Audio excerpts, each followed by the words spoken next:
आहे, दोन शब्द सांगणार आहे, ते तुम्ही शांत चित्ताने ऐकावे अशी माझी नम्र विनंती. सिंहासारखा गरजला तो शुभा राजा होता, सिंहासारखा गरजला तो शुभा राजा होता. स्वराज्याचे उराशी तो जिंकणारा होता, तो जिंकणारा होता. धर्मन्याय प्रजेसाठी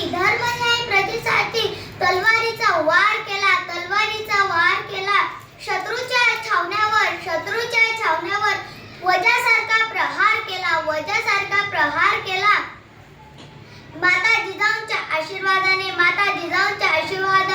पराक्रम त्यांनी गाजवला, पराक्रम त्यांनी गाजवला.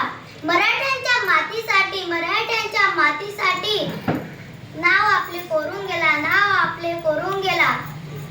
शौर्य स्वाभिमान अभिमान ज्या नावाशिवाय ज्याच्या गाथा अमर आहेत, ज्याच्या गाथा अमर आहे, ते छत्रपती शिवराय आमच्या हृदयाचे आहेत.